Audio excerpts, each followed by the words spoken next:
ஈரோடு மாவட்டம் சத்தியமங்கலம் கெம்பநாயக்கன் பாளையம் வனப்பகுதி குறுமடுவு வன கிராமத்தில் பால தண்டாயுதபாணி கோவிலில் திருமண தடை நீக்கும் சுயம்பரா பார்வதி யாகம் நடைபெற்றது. இதில் தமிழகம் மற்றும் கர்நாடகாவில் இருந்து 3000க்கும் மேற்பட்ட இளம் பெண்கள், இளைஞர்கள் மற்றும் பெற்றோர் கலந்து கொண்டனர். இலவச யாகத்தில் ஆண்கள் கலத்தர தோஷ நிவர்த்திக்கு வாழை மரத்திற்கு மாலை சூட்டியும், பெண்கள் பாலை மரத்திற்கு மாலை அணிவித்தும் வழிபட்டனர். பரம்பரை பழிப்பாவங்களை போக்கும் விதமாக பச்சை பந்தலை தாண்டி முருகனை வழிபட்டனர். திருமண வரம்பேண்டி நடைபெற்ற யாக பூஜையில் திரளானோர் கலந்து கொண்டு முருகனை வழிபட்டனர். அதைத் தொடர்ந்து பார்வதி தேவி பரமேஸ்வரன் சுவாமிக்கு திருக்கல்யாணம் வெகு விமரிசையாக நடைபெற்றது. தொடர்ந்து அன்னதானம் வழங்கப்பட்டது.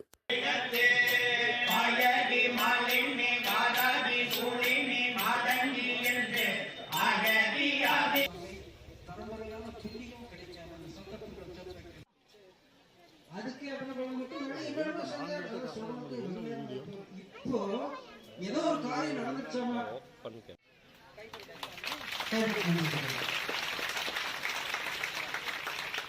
கேஎன்பாளையம் பால தண்டாயுதபாணி சாமி கோயிலுக்கு வந்திருக்கோம். நாங்கள் ஆக்சுவலி வந்துட்டு எம்ஜிஆர் நகர் பிஐடி காலேஜ் பக்கத்தில் இருந்து வரோம். போன வருஷம் நாங்கள் இந்த பூஜையில் கலந்துக்கிட்டோம். இந்த வருஷம் எங்களுக்கு மேரேஜ் ஆகிடுச்சு. மேரேஜ் ஆகி ஒரு 3 months ஆச்சு. நாங்கள் இப்படி மேரேஜ் ஆகணும் அப்படிங்கிறக்காக தான் இந்த சுயம்பரம் இதில் கலந்துக்கிட்டேன். இந்த வருஷம் கல்யாணம் ஆகிடுச்சு.